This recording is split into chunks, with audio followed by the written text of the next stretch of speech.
Good morning, everyone, and thank you to our briefers for being here today.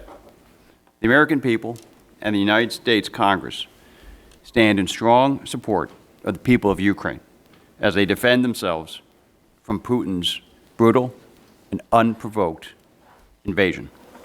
Chairman McCall and I have made it very clear that we support continued assistance to Ukraine to help them win this horrific war and to secure a sovereign and free future. As we continue working together to provide support for our partner, I cannot overstate how important transparency and accountability is to this continued support.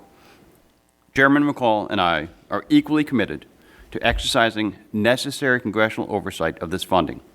Congress has appropriated over $113 billion to respond to Russia's war in Ukraine. The American people deserve to know how the substantial sum of taxpayer dollars is being spent. Let me be very and crystal clear. We do not conduct this oversight with the intent to undermine or to question the importance of this funding to support Ukraine. In fact, just the opposite. We intend for our oversight efforts to incentivize this administration and our Ukrainian partners to use these funds with the highest degree of efficiency and effectiveness. We also believe that by showing the American people how this funding is being appropriately spent, we can ensure enduring support for further assistance to Ukraine in its struggle against Russian aggression. The purpose of this briefing today is to gain a deeper understanding of the oversight being done to account for all U.S. economic and humanitarian assistance to Ukraine. What transparency and accountability safeguards are in effect? Have you documented any instances of fraud or misuse?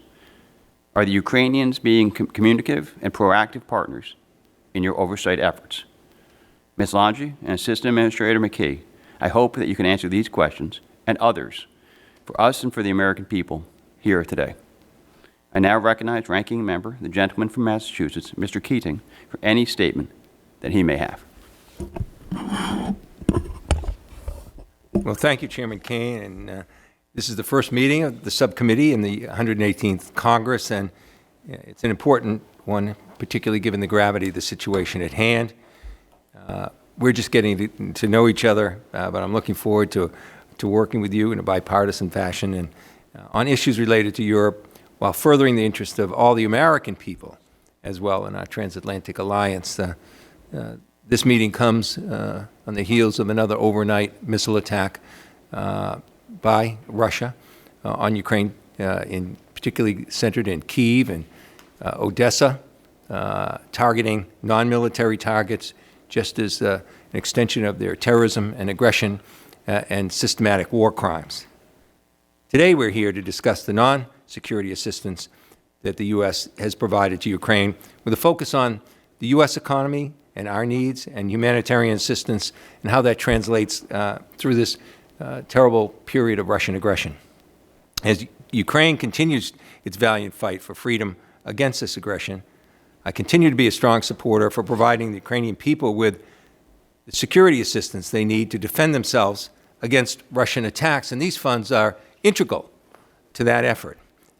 So at the same time, I also recognize this important role, the important role that non-security assistance plays in Ukraine's resistance efforts.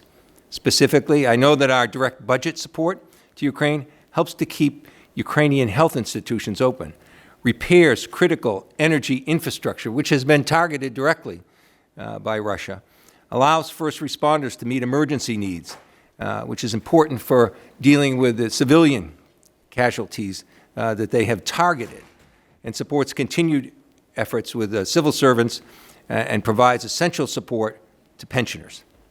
In addition, the U.S. has delivered in-kind food assistance to 3 million people, support services for internally displaced persons, providing safe drinking water to 4.6 million people, and distributed health care supplies to 4.9 million people. And these are just a few examples of this critical support. I believe we must continue to support these essential services so that frontline defenders can focus on the fight on the battlefield and feel some sense of relief that the essential needs of their families are being met at home.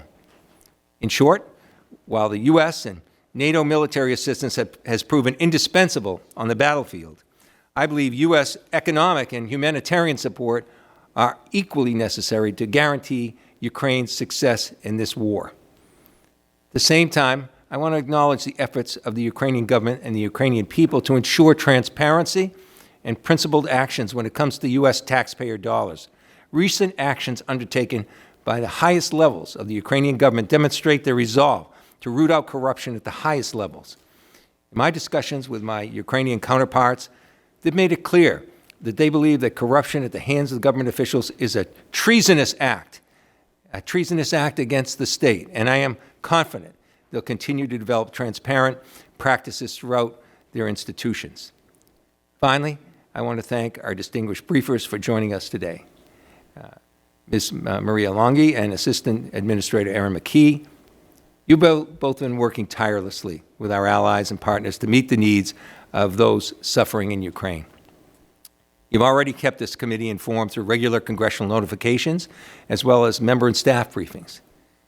During these discussions, you've detailed the oversight measures in place to ensure U.S. dollars are being used effectively, efficiently, and responsibly to help Ukraine win this war and to secure their future. I welcome today's discussion, where we'll continue this conversation in a more public manner and explore the series of oversight mechanisms that are in place, conducted not only by the United States, but also, importantly, by international organizations and third-party sources.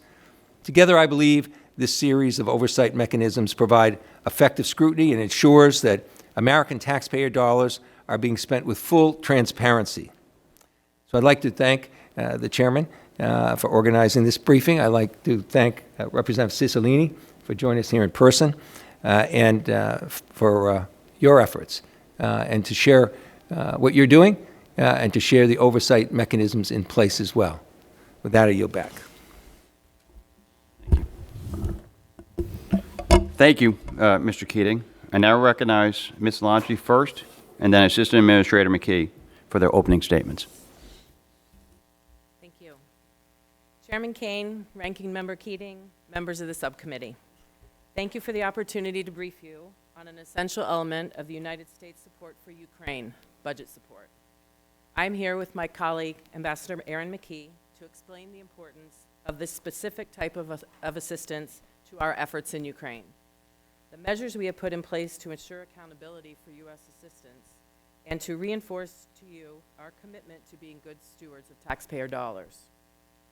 The United States has thus far provided $14.25 billion in budget support to the government of Ukraine and intends to provide an additional $8.65 billion through September 2023, all through established World Bank mechanisms.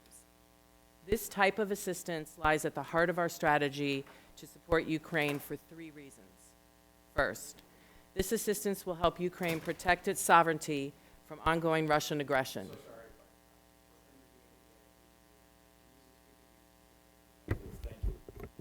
Better? A little closer. Hello, hello? Okay. This type of assistance lies at the heart of our strategy to support Ukraine for three reasons. First, this assistance will help Ukraine protect its sovereignty from ongoing Russian aggression. United States budget support helps the government of Ukraine continue to provide essential services while it fights its war with Russia. Our ability to help the government continue to meet financial obligations, pay first responders, and provide essential services to the people of Ukraine allows President Zelensky to show that the government and the country can persevere despite the constant barrage of Russian missile strikes to critical infrastructure, energy networks, and residential neighborhoods. Our assistance helps Ukraine remain resilient in the face of Russia's aggression.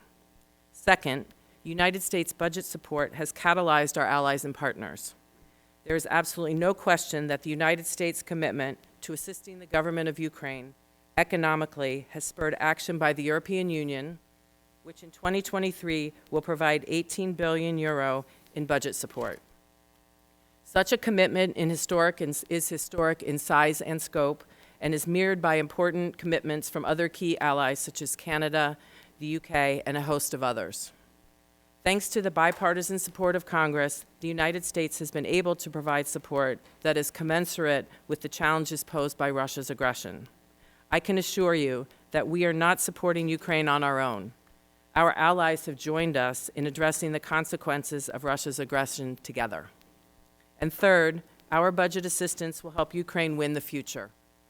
Our assistance will allow the government of Ukraine to lead the country's recovery. It enables the government of Ukraine to continue to provide basic services to its people.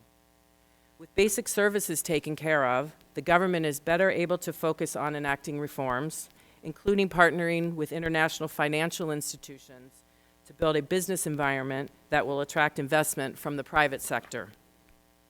While the recovery and reconstruction process will be very challenging and complex, our investments now will pay dividends in the future. USAID is providing this budget assistance through the World Bank, and Ambassador McKee will outline our accountability measures. I will note, however, that congressional engagement has truly helped us to reinforce with our Ukrainian counterparts the importance of building a culture of transparency. Ukrainian government contacts are very eager to work with us in ensuring full accountability for our assistance and to demonstrate that Ukraine is using U.S. funds to help them win the war and win their future. My colleagues and I are deeply committed to our obligations as stewards of the taxpayer dollars, and I'm happy to answer any questions that you may have. Over to you, Ambassador McKee.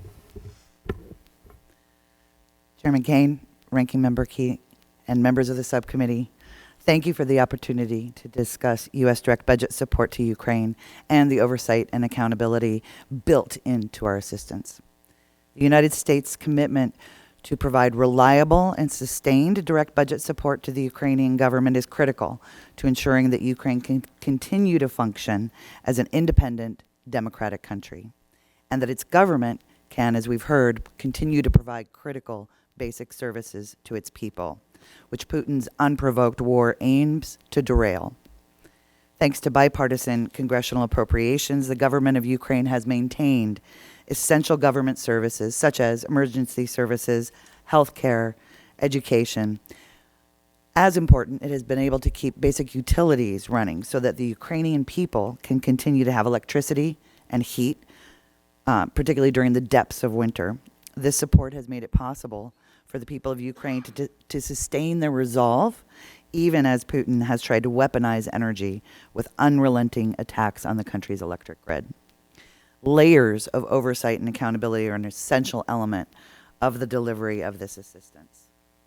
First, USAID delivers direct budget support through World Bank mechanisms, primarily the mechanism called PEACE, whereby funds are released to the government of Ukraine for pre-approved expenditure categories on a reimbursement basis after verification of actual GOU expenditures, thus removing the ability of the government of Ukraine to spend funds on a discretionary basis.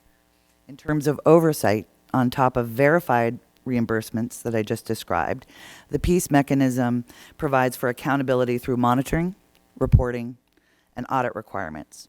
The use of the PEACE mechanism provides the added benefit of enabling other international donors to unite their efforts to provide fast, targeted, and predictable support to the government of Ukraine and the Ukrainian people. Second, in addition to the World Bank oversight measures, USAID has deployed an independent third-party monitor through the firm of Deloitte to review financial controls and procedures relied upon the government of Ukraine to track and oversee its use of U.S. budget support funds. Thus far, we have seen no diversion or misuse of U.S. funds. Third, we plan to expand and strengthen our toolkit of oversight mechanisms by engaging an additional independent third party to audit the direct budget support. Fourth, the Government of Accountability the Government Accountability Office, or GAO, the Center for Audit Excellence, or CAE. We're the government, we can't speak without using acronyms, of course. We started a new partnership just a couple months ago to strengthen the capacity of Ukraine's Supreme Audit Institution and the Accounting Chamber of Ukraine to conduct its own audits and bolster their capacity to deliver on both the reform agenda and ensure that the transparency and accountability that we are working on so hard right now endures and is institutionalized. Finally, USAID's Office of the Inspector General is providing independent oversight of this U.S. assistance, along with the Office of the Inspector General with the State Department for the non-security assistance piece, along with, obviously, with the Department of Defense Inspector General. So the three are working hand in glove, and they just conducted a joint visit to the field, and their conclusions on the oversight mechanisms that we currently have in place were positive. USAID acknowledges the tremendous responsibility of being entrusted with U.S. taxpayer funds. And we prioritize the oversight and accountability for these dollars used to meet the critical needs of the people of Ukraine. The Ukrainian government has been a willing partner in these accountability efforts. They have worked very closely with both the third-party monitoring as well as the GAO to both open their books and strengthen their systems to ensure that not $1 is lost. These rigorous measures have been and will be continue to exercise oversight of these funds. To sum up, we've established and continue to enhance robust guardrails for direct budget support to Ukraine because we know how important it is to get it right, not only for the U.S. taxpayers, but for the people of Ukraine themselves. This is what they're fighting for, a future grounded in accountability that highlights transparency and breaks the back of corrupt actors. As my colleague said, continued U.S. economic assistance has helped rally other international donors, including commitments from the European Commission, Japan, Canada, Norway, the United Kingdom, all of which, and others, to provide this much-needed economic support. And let me be clear, this assistance is critical to ensure the Ukrainian government can continue to meet the critical needs of its people and provide the basic services they so desperately need as the country confronts Russia's continued aggression. And if the government of Ukraine were to fail, if it were to collapse, Vladimir Putin would get exactly what he wants without even needing to fire a single further shot. Thank you for having me here today. I look forward to answering your questions. Thank you, Ms. McKee. Thank you, Ms. Landry. We're now going to go into closed session.